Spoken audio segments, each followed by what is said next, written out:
Auzubillahiminash-shaytanir-rajim. Bismillahir-rahmanir-rahim. Assalamu alaikum, my dear students. My name is Zarar Khan, and this is from Name's Virtual Academy class and that I am going to today, that is current affair with respect to the posts of municipal officer and town officer and others. जेको topic असां अॼु start करण वारा आहियूं उहो असांजो आहे ACCO जो मक़सदु छा आहे? Shanghai cooperation organisation. ठीकु आहे, शंघाई कोऑपरेशन ऑर्गेनाइजेशन। असां खां जनरल जेको क्वेश्चन पुछा कयो वेंदो आहे उहो इहो पुछा कंदो आहे त जेको आहे ACCO जो पहिरियां नालो छा हुयो? ACCO जो पहिरियां नालो हुयो शंघाई 5।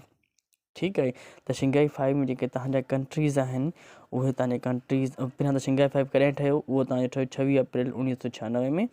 ऐं जेके शंघाई 5 जे कंट्रीज़ हुआ उहे चाइना, कज़ाकिस्तान, किर्गिस्तान, रशिया ऐं ताजिकिस्तान। ठीकु आहे डियर स्टूडेंट, उन खां इम्पॉर्टेंट जेको क्वेश्चन पुछा कयो वेंदो आहे उहो इहो पुछा कयो वेंदो आहे त शंघाई 5 ACCO में कॾहिं जेको आहे कन्वर्ट थी? छो जो ACCO जो जेको पहिरियां नालो हुयो उहो शंघाई 5 हुयो। 1996 में उनजो नालो शंघाई 5 हुयो। पोइ शंघाई 5 छा थियो? 2001 में 15 जून 2001 में जॾहिं उज़्बेकिस्तान जॉइन कयो शंघाई 5 खे। शंघाई 5 1996 में ठही, जॾहिं 2001 में उज़्बेकिस्तान उनखे जॉइन कयो त उन शंघाई 5 जो नालो रीनेम थियो as ACCO, means Shanghai cooperation organisations. ॿियो ACCO जेका हेड कई वेंदी आहे उहा हेड्स ऑफ स्टेट काउंसिल हेड कंदी आहे। ठीकु आहे, मेजर उन उतां खां जेको मेजर क्वेश्चन पुछा कंदो आहे त heads of state council meets once a year, twice a year, thrice a year। त जेकी heads of state council meets कंदा आहिनि, मीटिंग थींदी आहे, उहा once a year थींदी आहे ACCO जी जेको आहे मीटिंग। ठीकु आहे, उन खां पोइ असांजो जेको आहे मेजर जेको क्वेश्चन असां खां पुछा कयो वेंदो आहे उहो असांजो हूंदो आहे त जेको आहे पाकिस्तान ऐं इंडिया जे कॉन्टेक्स्ट में। छो जो पाकिस्तान ऐं इंडिया 2017 में ACCO जा परमानेंट मेंबर थिया आहिनि। ठीकु आहे, India, Iran, Pakistan and Mongolia attended ACCO meeting for the very first time. जेको आहे उन्हनि कॾहिं मीटिंग जॉइन कई? 2005 में। उन टाइम मेंबर न हुया but as a observer, as a guest speaker. उन खां पोइ उहा समिट किथे थी? नूर सुल्तान। यादि कजो, नूर सुल्तान कज़ाकिस्तान जो कैपिटल आहे। कज़ाकिस्तान जो पहिरियां कैपिटल अस्ताना हुयो। ठीकु आहे, पहिरियां कैपिटल कज़ाकिस्तान जो अस्ताना, पोइ बाद में जेको आहे कैपिटल चेंज कहिड़ो थियो? नूर सुल्तान। रिसेंटली हुन जेको आहे हिकिड़ो कैपिटल आहे कज़ाकिस्तान जो। 2015 में समिट थी रशिया में। उहो पुछा कंदा त 2015 में जेका समिट थी उहा रशिया जे कहिड़े शहर में थी? जंहिंमें इहो डिसाइड कयो वियो त इंडिया ऐं Pakistan will become full members of ACCO। उहो 2015 में उफ़ा शहर आहे रशिया जो, जिते इहो डिसाइड कयो वियो त इंडिया ऐं पाकिस्तान खे फुल मेंबरशिप ॾिनी वेंदी। इहो डिसाइड कयो वियो बट उनखे मेंबर न कयो वियो। उनखे मेंबर परमानेंट कॾहिं थियो? ऑफिशियल जेको आहे डिक्लेरेशन कॾहिं थी? Pakistan and India joined as a full members of ACCO on 9 June 2017। Date यादि कजो, तव्हांखे क्वेश्चन पुछा कंदो त Pakistan and India became full members of ACCO on date. फ़िलहाल तव्हांखे MCQ ऑब्जेक्ट जेको ऑप्शन्स हूंदा आहिनि तव्हांजी 9 जून 2017 में उहो फुल मेंबर्स ऑफ ACCO थिया। ठीकु आहे, किथे उहा जेको आहे समिट थी? उहा थी अस्ताना में। 2017 में अस्ताना ई कैपिटल हुयो, जेको हाणे चेंज थी नूर सुल्तान थियो आहे कंहिंजो, कज़ाकिस्तान जो। ठीकु आहे डियर स्टूडेंट, त जेको आहे 9 जून 2017 में जेका समिट थी अस्ताना में, उते जेको आहे इन्हनि खे फुल मेंबरशिप मिली जेको आहे ACCO जी, पाकिस्तान ऐं इंडिया खे।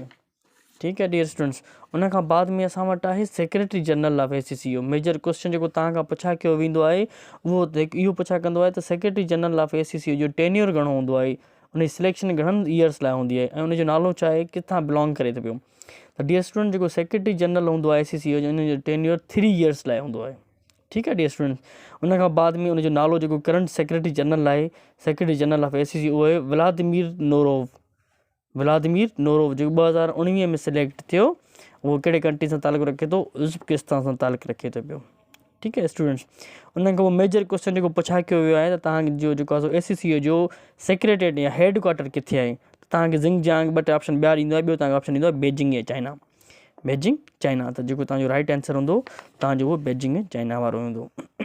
ठीकु आहे डियर स्टूडेंट, उन खां पोइ आहे तव्हांजो ACCO जे प्लेटफॉर्म जे through regional anti terrorist structure, हिकिड़ो स्ट्रक्चर ठहियलु आहे, ऑर्गेनाइजेशन ठहियलु आहे, त उनजी हेड क्वार्टर जे बारे में पुछा कंदो आहे त रेड्स जेका आहे, जेको तव्हांजो रीजनल एंटी टेररिस्ट स्ट्रक्चर आहे, उनजो हेड क्वार्टर किथे आहे?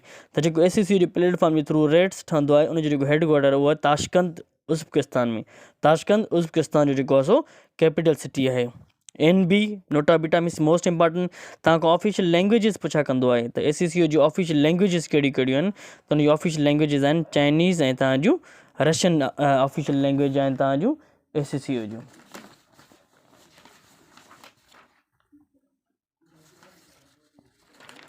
उन खां पोइ मोस्ट इम्पॉर्टेंट आहे असां वटि त जेको आहे सो असांजा मेंबर स्टेट्स कहिड़ियूं कहिड़ियूं आहिनि असांजूं ACCO जूं मेंबर स्टेट्स।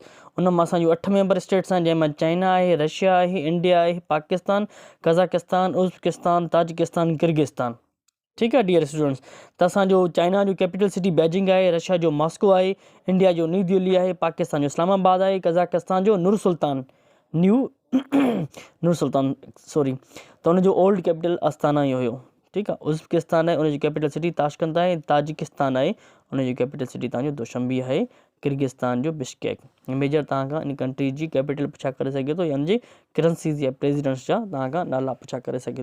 ठीकु आहे डियर स्टूडेंट्स। त असांखे जेको आहे सो इन मेंबर स्टेट जे बारे में जे स्टेट आहे उनजी करंसी असांजे खे जेको आहे प्रेसिडेंट्स जे बारे में पुछा कंदो आहे। असांजो फर्स्ट स्टेट आहे असांजी उहा चाइना आहे। उन जेको आहे सो करंसी युआन आहे ऐं रेनमिंबी। त तव्हांखां जनरल जेको क्वेश्चन पुछा कयो वेंदो आहे त तव्हांखां युआन जो ॿियो नालो छा आहे रेनमिंबी आहे। ठीकु आहे। उनजी प्रेसिडेंट आहे ज़ी जिनपिंग। डियर स्टूडेंट्स असांजो आहे रशिया जंहिंजी कैपिटल सिटी आहे मॉस्को ऐं उनजी करंसी आहे रबल। ठीकु आहे। त उनजी प्रेसिडेंट आहे जेको आहे व्लादिमीर पुटिन। इंडिया आहे इंडिया जो करंसी आहे रुपी ऐं उनजो प्रेसिडेंट आहे रामनाथ कोविंद। यादि कजो इंडिया जो प्रेसिडेंट रामनाथ कोविंद। नरेंद्र मोदी उनजो प्राइम मिनिस्टर आहे। ठीकु आहे। पाकिस्तान जो जेको आहे सो करंसी आहे रुपी ऐं उनजो प्रेसिडेंट आहे आरिफ अलवी। कज़ाकिस्तान जो करंसी आहे टेंग ऐं उनजो जेको आहे प्रेसिडेंट आहे उहो कसाम जोमार्ट टोकावे। ठीकु आहे। त तव्हांजो कसाम या जोमार्ट हिकिड़ो लफ़्ज़ यादि करिजो जिथे तव्हांजो ऑप्शन अचे तव्हांजो उहो जेको आहे सो हुन मां राइट करिणो आहे। ठीकु आहे डियर स्टूडेंट। उनखां पोइ तव्हांजो आहे उज़्बेकिस्तान जंहिंजो जेको आहे सो करंसी सोम आहे उनजो जेको आहे सो प्रेसिडेंट उहो आहे शफ़क़त मिर्ज़ायोव। ठीकु आहे। त तव्हां शफ़क़त यादि कंदो तव्हांखे जेको आहे सो आसानी थींदी यादि करण में। ताजिकिस्तान आहे उनजो जेको आहे सो करंसी आहे सोमोनी ऐं उनजो जेको प्रेसिडेंट आहे उहो आहे इमोमाली रहमोन। ठीकु आहे डियर स्टूडेंट। त जेको आहे सो ताजिकिस्तान जो जेको करंसी उहो सोमोनी आहे ऐं उनजो प्रेसिडेंट आहे इमोमाली रहमोन। ठीकु आहे डियर स्टूडेंट। त किर्गिस्तान आहे किर्गिस्तान जो जेको आहे सो करंसी आहे सोम ऐं उनजो जेको आहे सो प्रेसिडेंट उहो आहे सदायार जापारोव। ठीकु आहे। त सदायार यादि कयो या तव्हां जापारोव यादि कयो त तव्हांजो जेको आहे सो क्वेश्चन आराम सां थी सघे थो पियो जी तव्हांखे आराम सां यादि करण लाइ। ठीकु आहे। शॉर्टकट को तव्हां यादि करे छॾियो। ॿियो मोस्ट इंपॉर्टेंट तव्हांखे ऑप्शन ॾींदो आहे त which one of the following is not member of ACCO। हितां जा मेंबर्स आहिनि नाला यादि करे छॾियो 8 members.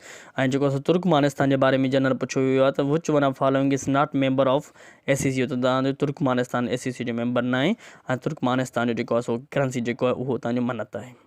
Okay dear students, and I hope in a near future I will be sharing more fruitful and logical information तव्हां सां सुठी इंफॉर्मेशन मां शेयर कंदुसि।